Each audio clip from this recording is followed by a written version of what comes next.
உங்கள் இல்லங்களில் வந்து உங்கள் உள்ளங்களை உயிர்ப்பிப்பது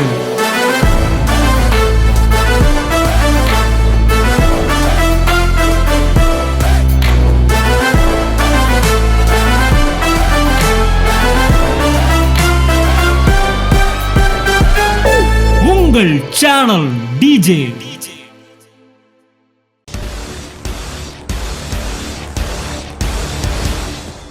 பிசாசு உங்கள்கிட்ட சொல்லுவான், நீ வந்து வாழ்க்கையில தரித்திரத்தை நோக்கி தான் போற அப்படின்னு சொல்லும்போது நீங்க சொல்லணும், அவன் வர வர விருத்தி அடைந்து மகா பெரியவன் ஆனான் என்று எழுதி இருக்கிறது. நீதிமானுடைய பாதை நண்பகல் வரைக்கும் அதிகம் அதிகமாய் பிரகாசிக்கிற சூரியனை போல் இருக்கும் என்று எழுதி இருக்கிறது. எழுதி இருக்கிறது அப்படின்னா என்ன அர்த்தம்? எழுதி இருந்தா வாழ்க்கையில நடந்து ஆகணும்னு அர்த்தம்.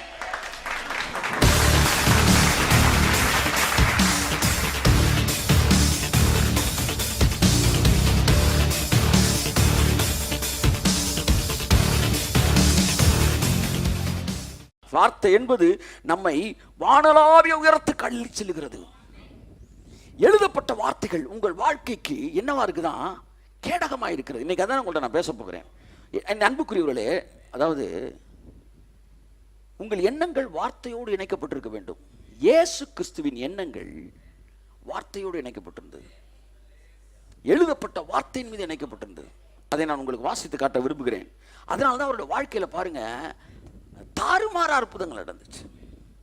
தேவன் அவரை பரிசுத்த ஆவியால் மட்டுமல்ல வல்லமையினாலும் நிரப்பியிருந்தார். ஏன் அவர் எண்ணங்கள் always connected with the word of God. லூக்கா 4ஆம் அதிகாரம் 1ஆம் வசனத்திலிருந்து வாசிப்போம். 1லிருந்து 13 வரை வாசிப்போம். இயேசு பரிசுத்த ஆவியினாலே நிறைந்தவராய் யோர்தானை விட்டு திரும்பி ஆவியானவராலே வனாந்திரத்துக்கு கொண்டு போகப்பட்டு 40 நாள் பிசாசினால் சோதிக்கப்பட்டார். அந்த நாட்களில் அவர் ஒன்றும் புசியாதிருந்தார். அந்த நாட்கள் முடிந்த பின்பு அவருக்கு பசி உண்டாயிற்று. அப்பொழுது பிசாசு அவரை நோக்கி, நீ தேவனுடைய குமாரனே ஆனால். தெரிஞ்ச பகுதி அப்படின்னு என்னைக்குமே நம்ம அசால்ட்டா வந்து வாசிக்க கூடாது, அசால்ட்டா போக கூடாது. எப்பவுமே தேவன் தெரிஞ்ச விஷயம், எப்ப ஏதாவது ஒரு தெரியாத விஷயம், எப்பவுமே தேவன் எப்பவுமே வந்து வரும்போது ஏதாவது ஒன்றை நமக்கு பேசி நம்முடைய வாழ்க்கையில புதிதானவைகளை பேசுகிற தேவனா இருக்கிறார். ஆமேன். ஓகே, வாசிமா. அப்பொழுது பிசாசு அவரை நோக்கி, அப்பொழுது பிசாசு அவரை நோக்கி, நீர் தேவனுடைய குமாரனே ஆனால், நீர் தேவனுடைய குமாரனே ஆனால் இந்த கல் அப்பமாகும்படி சொல்லும் என்றார். அப்பமாகும்படி சொல்லும் என்றார். அவர் பிரதியுத்தரமாக, அவர் அதற்கு பிரதியுத்தரமாக, மனுஷன் அப்பத்தினாலே மாத்திரமல்ல, மனுஷன் அப்பத்தினாலே மாத்திரமல்ல, தேவனுடைய ஒவ்வொரு வார்த்தையினாலும், தேவனுடைய ஒவ்வொரு வார்த்தையினாலும் பிழைப்பான் என்று எழுதியிருக்கிறதே என்றார். பிழைப்பான் என்று எழுதியிருக்கிறதே என்றார்.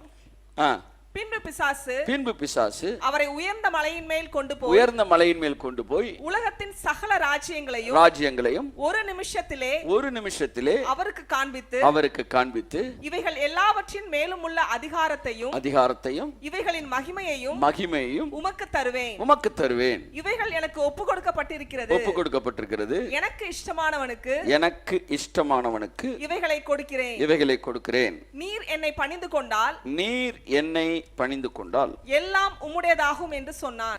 எல்லாம் உம்முடையதாகும் என்று சொன்னான்.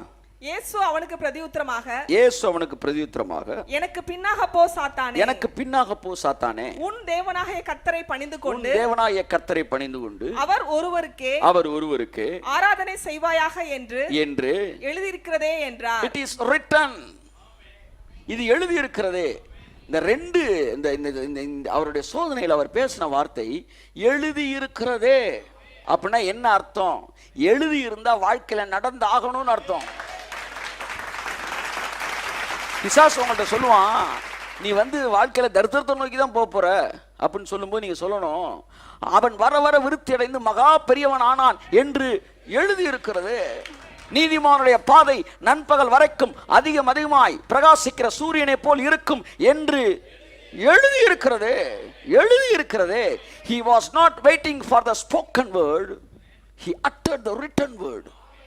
ஆவியானவர் என்று சொன்னாரு, யாராச்சும் என் தலையில கையை வச்சு ஒரு ப்ராஃபஸி வரும்னு எதிர்பார்த்து, அல்ல இந்த வசனம் எனக்கு சொந்தம் வந்தானா அப்படின்லாம் தேவன் எதிர்பார்த்து அந்த இடத்துல வந்து காத்திருக்கல, எழுதி இருக்கல.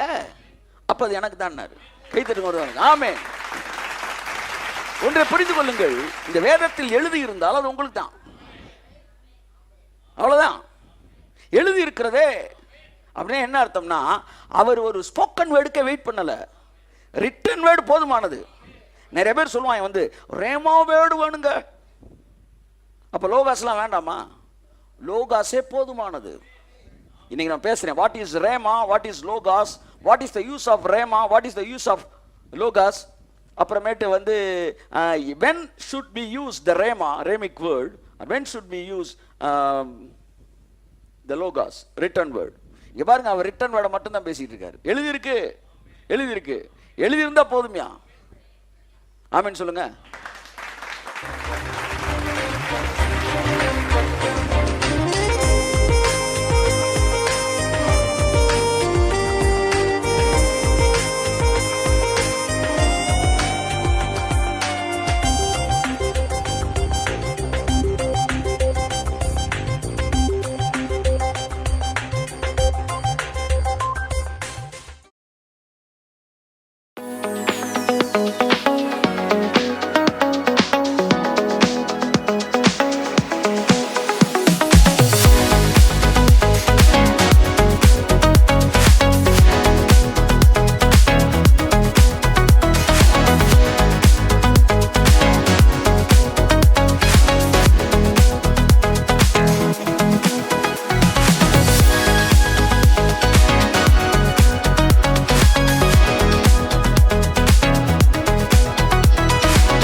உங்கள் இல்லங்களில் வந்து உங்கள் உள்ளங்களை உயிர்ப்பிப்பது